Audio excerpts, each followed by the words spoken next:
Hello, my name is Mino Vlachos, and I am the managing director and co-founder of the Three Peak Group. With Three Peak, we work with CEOs of mid-sized companies to support them during their growth phase. So we help them to scale from a relational system where everyone knows everyone to an organized system where we enable organized structures but maintaining human connection. Hi everyone, I'm Shruti Chaudhary. I am part of Avomind. I lead the dark team within Avomind. We are a boutique recruitment firm focusing on commercial strategy and analytics talent globally. We love working with companies that are looking to expand into new areas, looking for very niche roles or scaling up very, very quickly. Speed is our core value, and we work globally. We have teams based in Berlin, Jakarta, Barcelona, and Toronto. We do come with a very extensive global network, and I'm super happy to be here. Wonderful. And what I love about us working together, Shruti, Three Peak, Avomind, is we get to see similar topics, but from two very different angles. So we support with consulting companies and some of the kind of inner decision making and capabilities that they're building. And then Avomind is really helping with the recruitment and supporting them to find the right talent. And so our mini series is going to be focused on finding the right senior leaders. So one of the core competencies and needs of organizations as they're building and growing is finding the right senior leaders. So we're going to break this mini series into four parts, and we're going to be looking at four different components when it comes to finding the right senior leaders. This is our last installment of our mini series. 4 out of 4. So we've been talking about how to find the right senior leaders. And today we're going to be talking about the deal breakers, the biases, the dark side of the kind of hiring process, and trying to support companies and individuals who are looking to get a new job to what to look out for, some of the red flags that happen in the process. So let's start with kind of company side of things. So organizations, they're going out, they want to find someone. What are some of the mistakes that you've seen, Shruti, when it comes to the mistakes that can be made in the kind of recruitment or interview process from the company side? So we talked about this previously as well, but I think the most common mistake that organizations make is not defining who they want and why do they want this person. So that's, of course, the most common one, and we've spoken about it in the previous episodes as well. Another very common challenge, I would say, that I see is especially more relevant for startups is giving in to the pressure, the time pressure, the investor pressure, and that can be a tricky one, like you said. Hmm. Hiring too early could be risky. Hiring too late is also super risky. So finding that right balance, but irrespective of the situation, it should not be purely because of some sort of pressure that an organization hires. Hmm. There has to be a real need for this person to be on board and for this person to come and create an impact and for this person to grow also. That's something that's very common with a lot of organizations. Hmm. Another one is focusing a bit too much on hard skills or Hmm. technical skills and not focusing on the alignment. Hmm. And this is where I feel a lot of bias automatically creeps in because when you see someone who's done exactly what you want in your organization, they've done that in the past, they've done it amazingly well, they fit perfectly on paper. So you really want to hire that person as soon as possible. But that's not something that should happen. Ideally, there should be significant focus on alignment, values, culture. Those are important things. Hmm. And lastly, I would say not defining these slightly, for the lack of a better word, slightly unclear or vague concepts like culture. It's not easy to define it, but it is important that you have some benchmark or a good idea of what you're looking for when it comes to culture. And what about on the candidate side? So I know I'm sure you meet with a lot of people. You get to really see humanity in its fullness. what are some of the things that you're kind of looking out for? And this might be interesting also for candidates to hear so that they can avoid if there's certain patterns or certain things that maybe they're doing unintentionally. But what are you screening for when you're doing some of your interviews? But it depends on what the organize. So right now I work with multiple different organizations and I try to understand what each organization is looking for. For some of them, technical skills is all they care about. For some of them, they want someone who is super humble, who can listen, who can take feedback in. For somebody, they need like a confident, assertive person. They're looking to get more structure in the organization. So it depends on the case to case basis. From a candidate's perspective, I would say always do your own research or homework, so to say. Read up about the company, look at what employees are saying about it, and not just like, the company's website, but look at other sources. That's an important one, and that will give you a clear picture of what the organization is about, what the Mm, culture is about, what to expect. So that's an important one for any candidate to consider when they're going for an interview. Be yourself. You tend to mold your behavior. It won't last long. Sooner or later, things will come out and it won't be in anybody's benefit. So just be yourself. Be true about what you're doing, what you're saying. Give a clearer picture.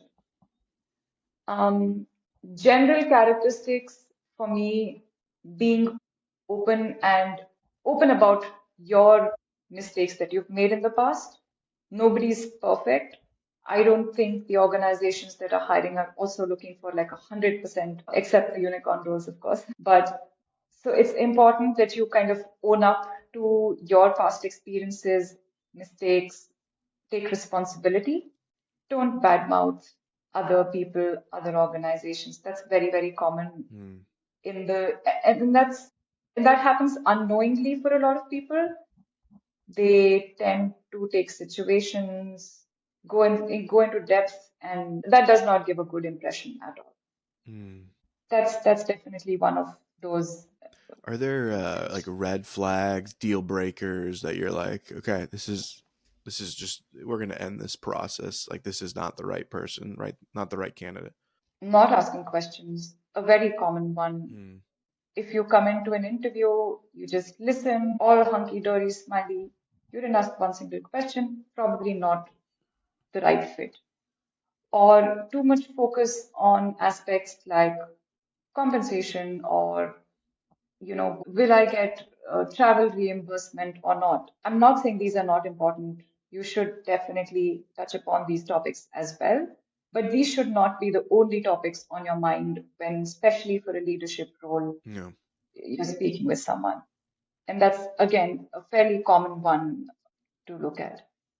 And I think one thing is definitely, I don't know if arrogance is the right word.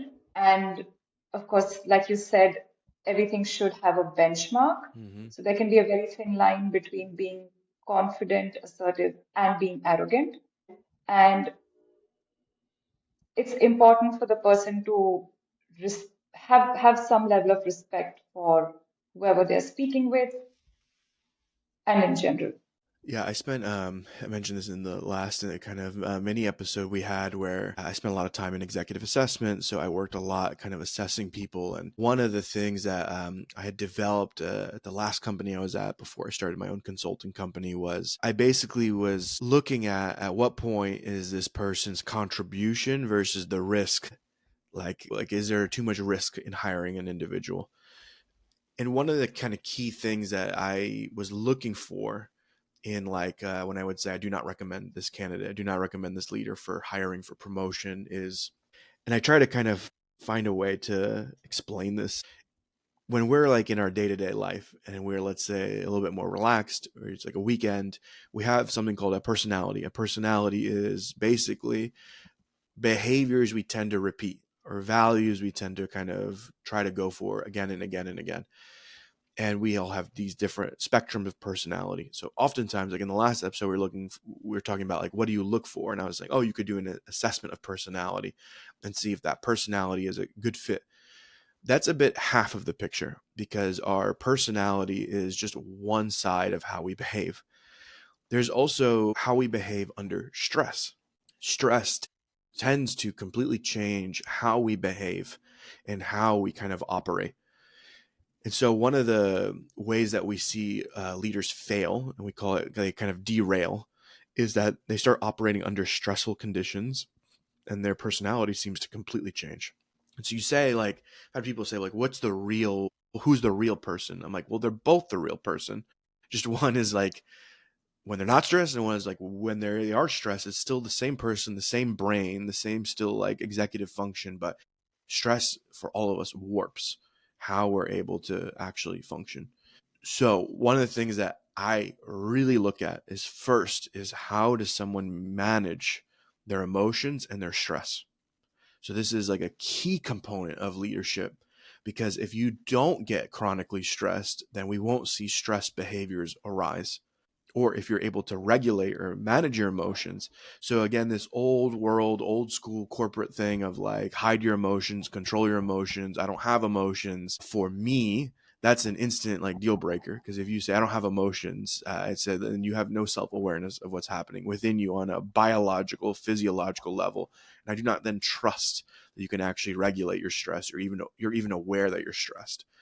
So more and more, my emphasis is on this emotional regulation piece, but we're humans, so we will be tipped into stress at some point.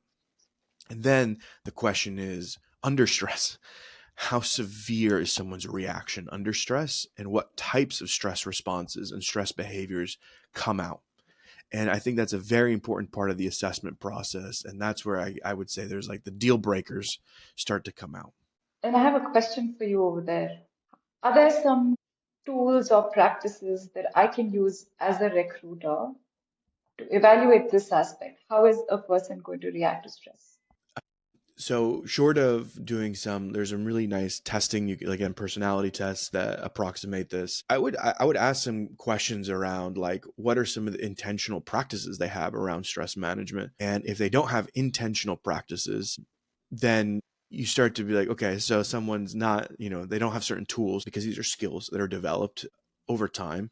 You can ask questions around like when you are under stress, like how do you tend to behave, or or you can even ask, how would I know you're stressed? And start to ask people to try to gain some kind of awareness of like, what's the difference between their like relaxed weekend self and like what happens when like and one of the things, again, it doesn't have to be a crisis. It doesn't have to be like a big shock or a big surprise. A lot of people at work are chronically stressed. So you still end up getting the stress behaviors, even if it's not a big shock. Sometimes, if they're chronically stressed in their work, you could still end up having the derailers come out. Interesting. What do you have to say about many leaders not being aware of this aspect of their personality? They do not. So, especially if they're chronically stressed and it's not this outlying incident, they probably don't even realize they're behaving a certain way. So we can try and connect them. So this is where it depends if we're working with them. A lot of the work I do these days is more development focused. So I'm not as much on the selection recruitment side of things. So if I'm within a company, then what we try to do is work with leaders to connect with what we call inner resources. So there are times, even if you are not able today to feel less stress, you can connect to moments in your life or other moments where you have experienced things like peace, contentment, joy, happiness. And by relying on different resources in our psychology, we can allow individuals to access different states. We can use tools like meditation, mindfulness, breathing, emotional processing, so labeling emotions. So there's a lot of things we can do to work with people so that they shift out of this, and then they themselves like they breathe and you can see this shift in them, where you can notice like, okay, this person's like actually exiting the stress state, and then they can themselves articulate. Like an exercise I've done in workshops is have people connect with a memory where they could really just be their authentic true self outside of work, and have them share the feelings of like how they feel in that moment. And then like what were they doing, what was the behavior. And because it was a nice memory, you usually get a lot of expressions of like, I felt free, I felt, like playful, I felt adventurous, productive. And then you can do a different exercise thought experiment where you're like, okay, you go into a workplace where like a person, there's a new boss, they're a dictator, you can't be yourself. If you say anything, you're going to get fired. Like you have to like comply only to their standards and be like super rigid. And then what do people say? Like, I feel angry, I feel shut down, I feel depressed, I feel horrible.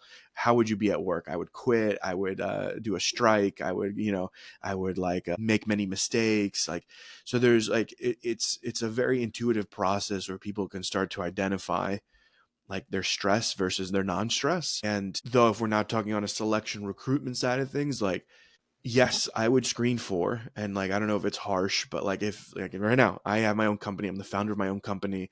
I have a mission with my company. My company is to support regenerative companies to scale. That's my company's mission. I am not a personal development company. So when you come as an employee of mine, I will do everything I can to support you to do the job. But I am not there in service of your kind of like therapy. Like it's not, I'm not a therapist. I'm not. So if at some point you are unable to regulate your own emotions, your own stress, I would start to like wonder, is this the right fit? Is this the right environment for you? Is there somewhere else where you maybe you'd be less stressed? Or are there some like other skills or coping mechanisms you need to develop? But me as a startup, I am not a training ground for better or for worse. Like I don't have the resources to give people therapy. So it's a weird thing, and maybe it's callous or it's not very politically correct. But I would say, like, for me, I would screen for stress response. I would say this is something that will protect your company if people are like, because that's where you see a lot of the like explosive behavior is stress behavior. Whether it's someone like it's like the fight, flight, freeze response, and we're humans, so there's some tolerance and some even room for all of that. But if it's destructive to the company, like there's only a certain point that like you can like if someone's stealing from you or hitting someone, like there's only a certain point you can allow certain or you don't allow any of that because it's not okay to have certain range of behavior. And I typically think that's like a stress induced behavior. True. And I think that's all the more important for leaders because their responses and reactions are at some level going to reflect with who they lead as well. Yeah. um it's tough because we're really talking about like the range of humanity, the range of human behavior and emotions, um, and what is the role of companies and leaders and bosses, and so it's like a whole philosophical topic that like I won't open up. But to your point, like we're working with an organization right now, a CEO that they're really trying to understand and put in place a policy around like personal relationships in the workforce. So what is the tolerance of like romantic, relationships in the workforce? And it's a natural human thing. It's so beautiful. If you talk to me outside of work, I could write you poems and it's beautiful. But in the workplace, if we are here for a mission or for a purpose, then like maybe this isn't the place to have a personal relationship of that caliber and that degree, even if that sounds harsh. Like, and this is where again roles, I think roles are important, like expectations are important, clarity is important, so that we can like, yeah, like what is going to be here and not here. What are some of the most common biases that you've come across in your experience? Super common, maybe that get missed out very easily, both from organizations and leaders' perspective. I think you mentioned in a previous episode, but one of the biggest ones is like I'm like this person. So the similarity bias, the affinity bias, right? Like I like this person, they're like me. That tends to be a really strong one. I would also say I think there's quite a bit of a bias in like if you don't have like a recruiter like yourselves, like Avomind, you tend to source from your network.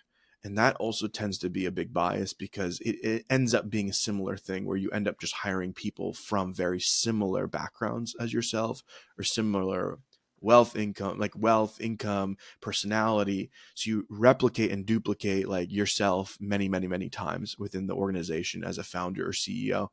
And there is an inherent danger to that because You want people with different expertise, different skills. Like otherwise, like, yeah, why hire anyone? Because you could just do the whole show yourself.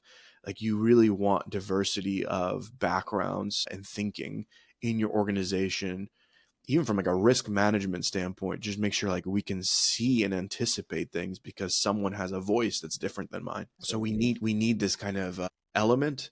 Those are like, I mean, there's many cognitive biases we have as human beings, but I would say in like the hiring process on my side, I think that's like one of the biggest ones.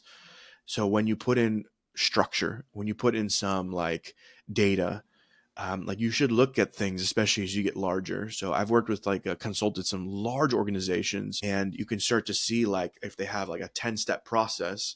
And if you start step one and it's like kind of a representative sample of your population, and then like let's say you have 50-50 men and women, step two, 50-50 men and women.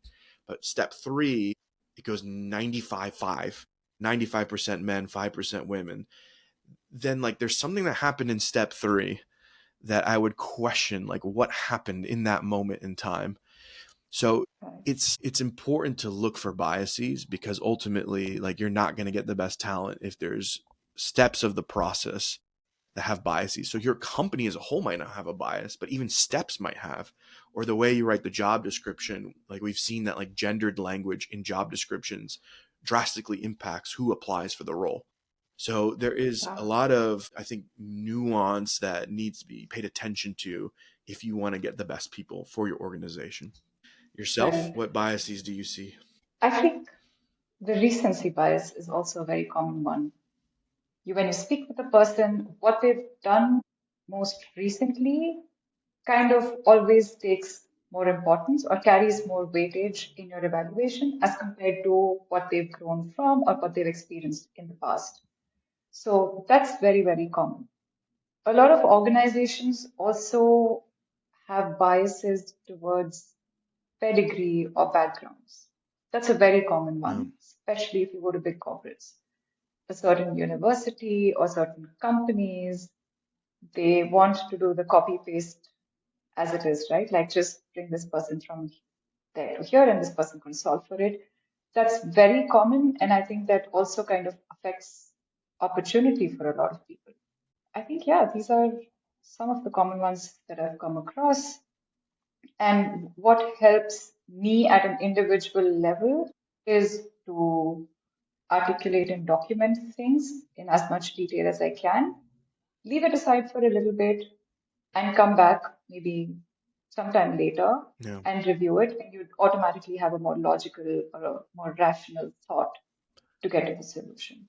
Yeah, if I even jump now, we've been ending these series like one piece of advice. So I'm going to jump to mine because it builds right off of what you shared, which is like there are, and if you have a very, hire HR folks because HR folks tend to already practice these things and hire great companies like Avomind that tend to practice these things. But like there are a lot of biases because humans, we make a lot of mental shortcuts. We jump to quick conclusions, but even like CVs, like in CVs, you can do kind of like blind screening. So you can remove the names. You can remove the name of the school because we've seen country after country, even the name of the candidate biases people who are hiring, right? So remove the name of the candidate maybe and just look at it, remove the name of the university and look at that resume. When you put your job description out, like even if you are using AI, like ask, like try to look for gender neutral language in the job description so that you encourage a greater candidate. For me, the goal is get the like the highest quality and the most quantity of high quality candidates to apply for the role. Like you want to Absolutely. have really Yeah. good people applying for your jobs, right? And then from there you can screen and vet. But if you do that, you need to eliminate the bias. Look at the steps of the process and see, are there weird things that start to happen with like demographics? Like is there a point in the process where like for whatever reason like all the women got filtered out of the process? You should check that and check what's happening at that moment. And then the final step for me, and this is again, this is probably my bias just because this is the role I was playing, is like do screen for some of the kind of like stress behaviors and some of the ways that people could act out And can they manage pressure? Can they manage challenge? Can they regulate themselves? Because ultimately, this is where you see individuals burning out. They have kind of negative impacts on the organization. Like a lot of things could be, I think, avoided if we all were able to have the resources to kind of manage our emotion, and also we screen for some folks that maybe aren't the right fit because of their emotional response to things in the moment. What's your Absolutely. And I key think piece of advice, Shruti? I was going to say one key takeaway for me from this conversation would also be to focus on how somebody reacts to stress. I think I'm going to focus more on that when I speak to more people now. From my side, I would say internally assess and identify where there is scope for bias on your process, any organization's interview process, and then try to structure it in a way that it can be avoided to the extent possible. Of course, it's not like 100%, but as much as possible, try to structure the process in a way that there is little bias. That's what I would say. And so that concludes our four-part series on hiring the right leaders. We went through episodes on when's the right timing, how to create the right kind of roles and structures, what to look for, what to not look for, what to avoid in this last one. And so our hope and intention is that through this series, we provide some insights on how, on the recruitment side, on the consulting side, how we kind of look at the best way to find the right talent for your organization. And so, with that, we're going to conclude this series in this episode. Thank you for listening. Thank you so much, everyone.